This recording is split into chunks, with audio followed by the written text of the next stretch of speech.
Ya, kalau mitigasi itu dilakukan prabencana. Ya, mitigasi itu pengurangan risiko. Ya, itu dengan edukasi. Kalau ditanya hubungannya dengan Akbara, ya tentu nanti mahasiswa kita harus bisa. Karena sebetulnya kalau kita bicara rangkaian manajemen penanggulangan bencana, mitigasi bencana itu starting point. Sebelum terjadi bencana, sebetulnya kita bisa mengurangi risiko itu. Cuman Jerbasuki mobil ya. Itu persoalan kita ini, seringkali kita ini. Saya menambahi Pak. Monggo Prof. Jadi atau ada banjir itu harus bagaimana? Kita ada simulasi. Nah ini nanti kita tadi mitigasi tadi supaya mengurangi risiko terjadinya korban-korban yang banyak. Itu waktu di Aceh itu belum ada mitigasi sehingga korbannya mendekati 400.000, 300.000. Makanya ini Akbara ini akan melatih seperti ini. Ini tambahan saya. Saya tambahkan. PMI di sini yang beberapa tempat saya kebetulan juga sempat ikut menerima itu anak-anak sekolah dan bagaimana kita sosialisasi lagi, bagaimana sebenarnya mengajarkan mereka tentang teman dan sebagainya, rasa takut dan sebagainya. Mungkin Pak bisa menceritakan waktu saya dengan Pak Garing ke Lombok itu, jadi orang disuruh tidur masuk gedung rasa takut, tidur di halaman semua. Nah itu harus disembuhkan secara formatif itu siapa? Beliau ini jelak-jelik ke Jepang. Tadi makannya makanan Susi Suryantini apa Susi Lowati? Secara resap tadi tidak doakan resap bahwa persiapan kalau terjadi bencana sampai pada saat terjadi bencana, biasanya manajemen bencana itu sangat penting. Kalau kita melihat bahwa kalau teman media bantu satu tempat kekurangan bantuan, nanti sorenya sudah berlebih-lebih sampai dibuang-buang nasi bungkusnya. Nah, seperti nasi siap sajinya. Seperti inilah perlu sekali manajemen bencana.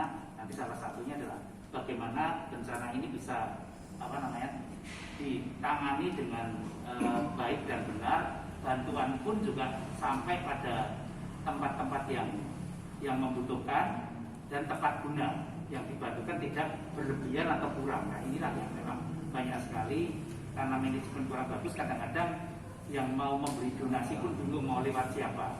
Mudah-mudahan nanti setelah banyak orang mengetahui yang berkaitan dengan kebencanaan, yang mau membantu pun jadi lebih gampang dan betul-betul tepat sasaran apa yang dibutuhkan. Sebelum membantu bisa menanya apa yang tadi disampaikan Dr. Didis, mereka bantuan sudah bisa akses dengan detail.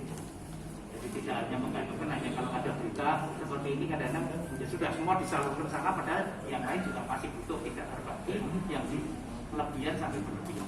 Ini yang sering terjadi pada waktu gempa Merapi, erupsi Merapi pun seperti ini. Jadi penambahan prodinya 2, tadi sudah saya jelaskan, manajemen penanggulangan bencana dan bisnis digital. Tentu semua persiapan sudah kita lakukan, termasuk SDM, dosen-dosen pengajar kita sudah rekrut, insya Allah sudah siap. Sarpras karena sekarang tidak bisa kuliah tatap muka, kami sekarang adaptasi, jadi kita bangun studio-studio supaya dosen tetap bisa ngajar menggunakan daring. Itu baik. Jadi ketua umum PMI itu Pak Yusuf Kala di pusat. Kalau ketua PMI Solo namanya Pak Susanto Cokro Soekarno. Tidak bisa rawuh, ini pengurus-pengurus yang lain yang hadir. Akbara ini anak kandungnya PMI Kota Surakarta. Jadi tadi saya sudah jelaskan, PMI Surakarta itu PMI itu main bisnisnya 2, blood transfusion dan disaster. Di Solo kami merasa punya potensi untuk itu. Itulah kemudian PMI Solo mendirikan Akbara ini. Demikian.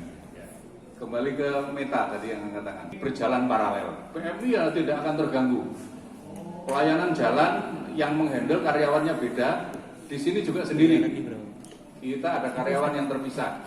Saya dulu karyawan PMI, karena rambutnya sekarang sudah putih, di pensiun, suruh ngurusi sini sekarang. Jadi saya yang nyapu-nyapu di sini kalau pagi sekarang. Jadi beda, tugasnya beda, jalan semua berjalan. Monggo. Ya, jadi tadi Mas sudah sampaikan bahwa PMI itu tugas pokoknya dua, satu strategi, dua markas namanya, yang Sosmas pelayanan sosial kesejahteraan masyarakat, yang satu adalah unit donor darah.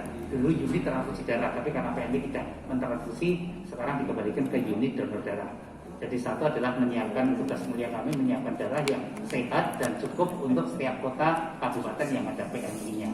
Karena itu tugasnya PMI. Nah, yang satu markas ini kegiatannya terserah apapun yang bisa dilakukan dalam arti di koridor tadi disaster atau pelayanan sosial kesejahteraan masyarakat.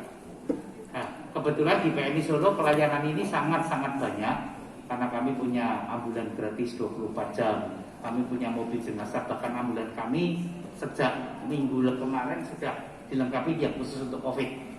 Jadi itu khusus ada HEPA filternya dan lain sebagainya. Kemarin juga sudah dirapatkan oleh Kepala Markas, bagus nanti kalau mau tanya-tanya sudah disiapkan untuk pelayanan khusus COVID. Melihat pandemi ini juga masih belum selesai. Kemudian kami punya klinik hemodialisa cuci darah. Itu juga satu-satunya PMI di Indonesia.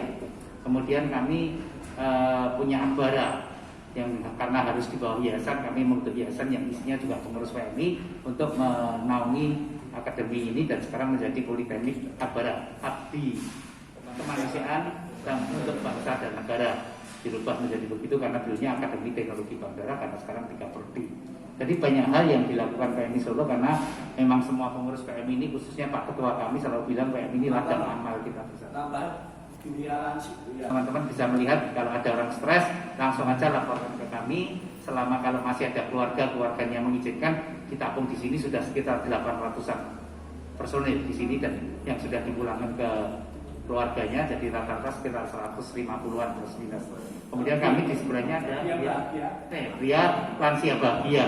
Jadi bagi orang tua yang terlantar, kami tampung juga di sini selama keluarganya memang mengizinkan. Jadi memang PMI ini punya beberapa program yang cukup signifikan. Mulai dari dompet kemanusiaan PMI, kemarin sebelum ada BPJS kita banyak membantu siapa yang sakit,